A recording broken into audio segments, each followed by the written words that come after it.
Buying a home is one of the biggest investments you'll make in your lifetime. It's also a decision that you shouldn't take lightly.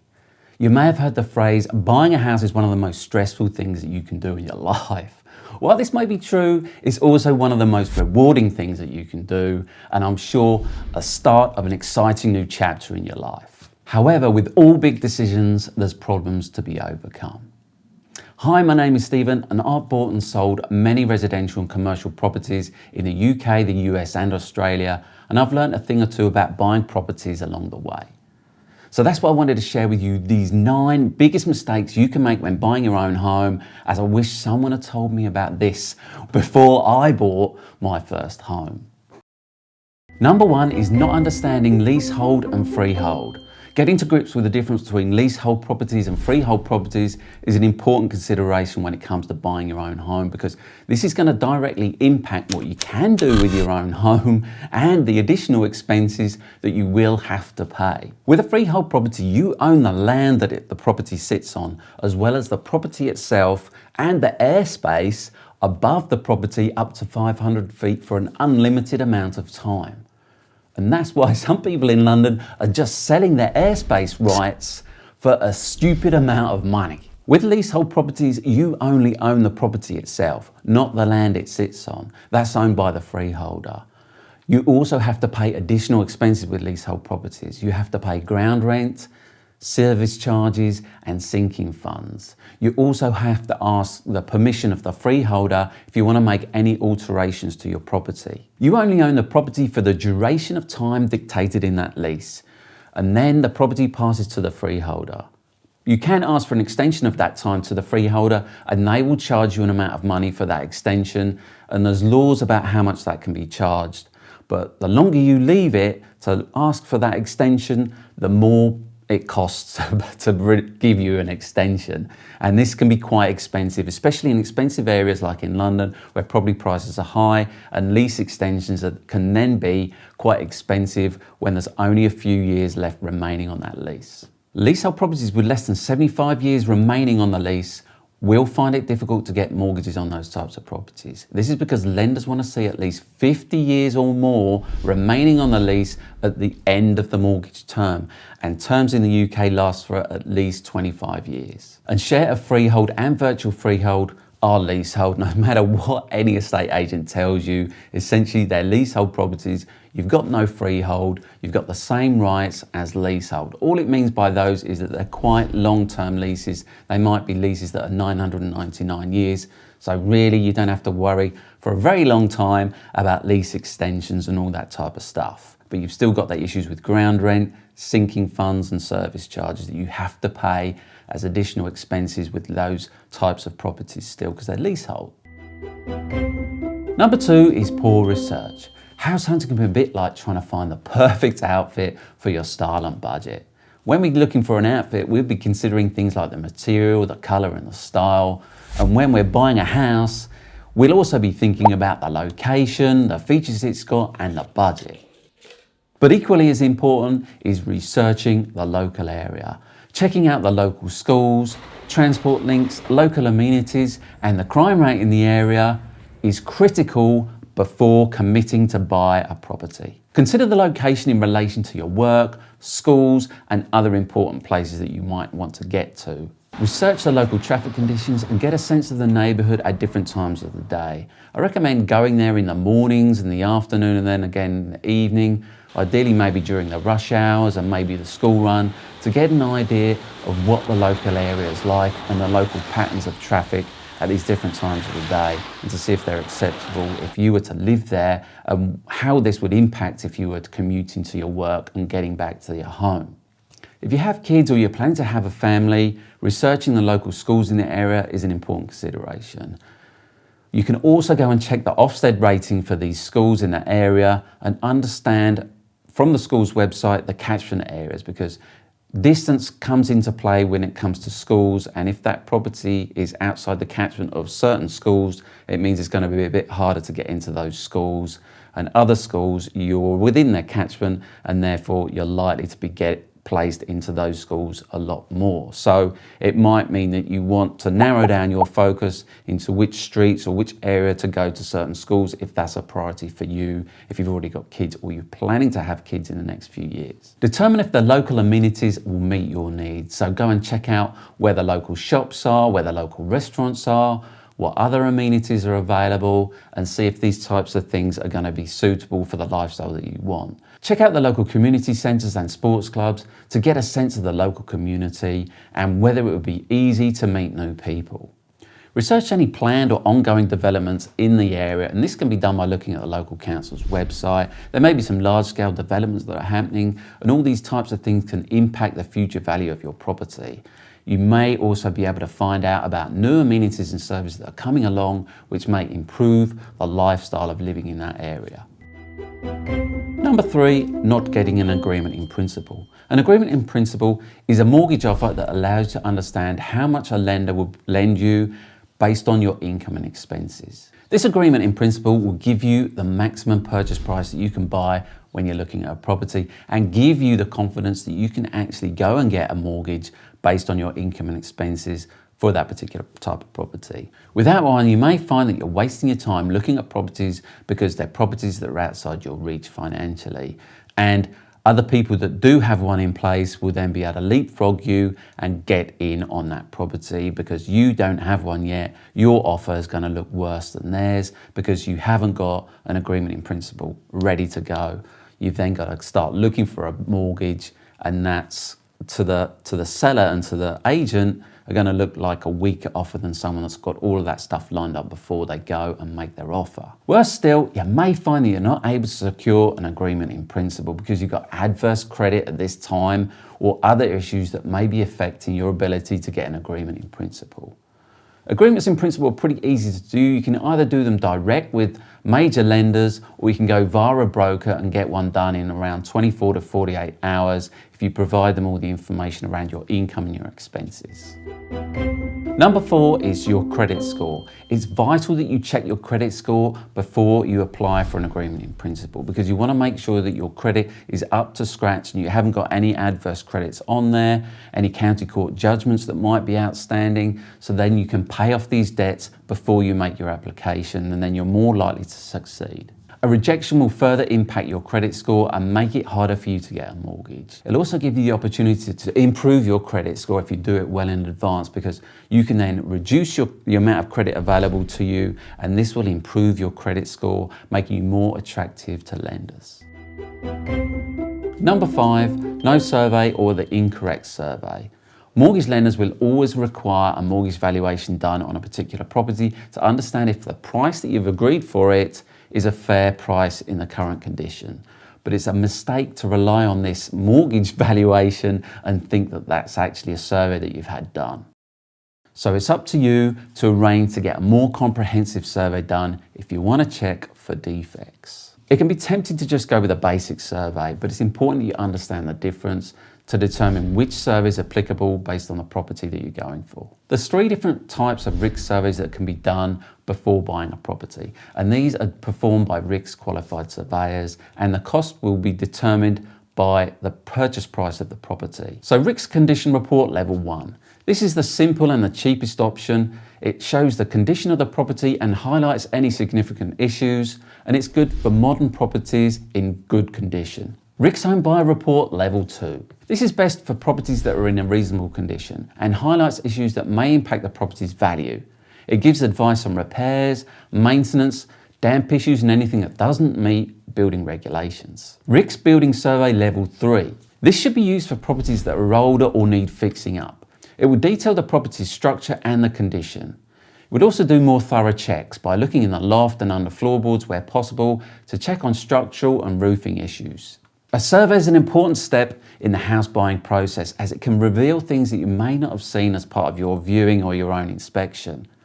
It can also reveal potential issues that may be costly to repair, and you can also then use this as a way to negotiate the price after you've had one, because it may show up costly repairs to do with subsidence or damp issues that you can either ask the seller to fix up, or you can ask for a discount on the actual price then for you to fix up. Number 6, problem properties. Even if you're happy with a particular type of home, it might be that the lenders are reluctant to lend any money on it because it has certain characteristics that they see as risky. And there's 5 types of characteristics that I'm going to highlight to you here that you should be wary of. Number 1 is flats above commercial properties. And this is because lenders see those as a bit more risky than those that aren't above commercial properties, because there might be things like security issues, or there might be smells and noise. And so particularly flats above like takeaway shops, it can be really impacted by lenders not really wanting to lend on those types of properties, or you're going to have to go to second tier lenders. Number 2 is multiple unit blocks or properties with multiple kitchens. Some lenders see this as the fact that you'll be trying to rent out part of the property, and therefore they won't lend you the money because of that. Number 3, new build homes. Now, you can get mortgages on new build homes, but what will happen is that lenders will require that the loan to value is a lower amount, because normally with new build homes, there's a higher amount, they're right at the top value that they're marketed at, and they've factored in a lot of the extra things that you get with the new build homes, like warranty, new appliances, everything's new. They do some snagging, they're providing a guarantee. So the price that you're paying is a premium price on a new build property for a similar property that isn't as new. So lenders will see that highly priced new build properties can potentially lose value in the first few years, just like it is when you buy a new car from a showroom. Those first few years, the car depreciates the most in value. Number 4 is flying freeholds. And this is where freehold properties somehow overlap each other. And this could be something like a balcony over a shared passageway, or somehow the roof is above the other roof on a freehold property. And number 5, homes made of a non-standard material such as concrete. Number 7, the additional costs. The house price is not all the money that you're going to need to have available to buy that property. There's additional costs that you need to factor in, and especially these additional costs, normally you can't get finance on them. You're going to need the actual cash available to you to be able to complete the purchase on the property. So in the UK, we have something called stamp duty, and this is a percentage of the purchase price. With first home buyers though, at the moment, we've got 0 stamp duty on prices up to £425,000. So there's a good time to take an advantage of that, and that's going to be running until March 2025. But on top of this, you're going to need a solicitor. The solicitor does all the legal work to make sure that you become the legal owner of the property when it moves from the seller to you, the buyer. And this amount of money can range from anywhere from £500 to £1,000. And again, it will be factored in based on the location of the property and the property purchase price. There'll also be searches that the solicitor will perform on the property, and these are in addition to their costs. And there's also survey fees that we mentioned before that you'd need to factor in depending on the type of survey that you want to get done for your property. If you're using a mortgage broker, you also may have to pay a mortgage broker fee. Sometimes this isn't done because they're getting commission, and the commission is paid directly from the lender to the broker. But always check with a broker to see what their fees are.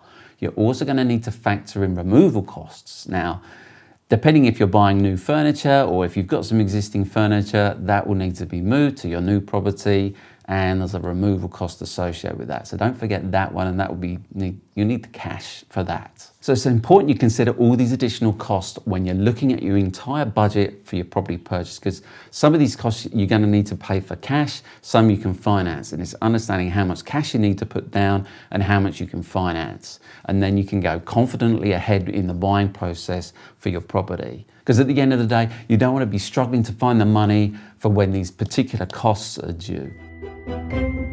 Number 8 is making offers. Understanding the current market conditions is really important when you're going out and making offers, because there's different market conditions.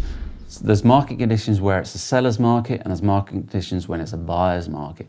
In a seller's market, it's when property prices are generally rising and the seller can dictate the terms and the price of the deal.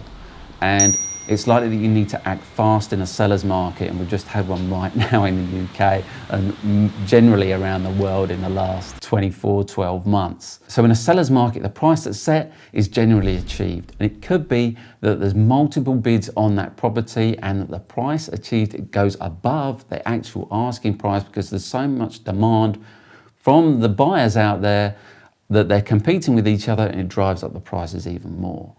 And therefore, if you're in a seller's market, making offers the right way is very important. So as soon as you view a property, you need to make a decision on it very quickly. You don't have time to sit on it and go and sleep on it overnight, because you'll find in the morning the property's gone. Someone's made an offer on it, they've got their agreement in principle done, and they are willing to move fast and make decisions quickly. In a buyer's market, you got more time. Things become a bit more negotiable. Buyer's markets are typically what we're experiencing right now in the UK, where prices are starting to stagnate, they're falling in different areas, and generally the asking price is not being achieved. People are negotiating on the price. That's a buyer's market. In those markets, you definitely can negotiate on price, get a feel from the agents how well the market's performing and whether people are offering asking price. This way you can get a bit of a discount on the asking price, and I always would negotiate in a buyer's market. But when making your offer in any market, it's important you've got your agreement in principle done and your proof of funds and your solicitor organised, and you can put all that forward as part of your offer in writing to the agent, and it looks like you're ready to go. You can move fast.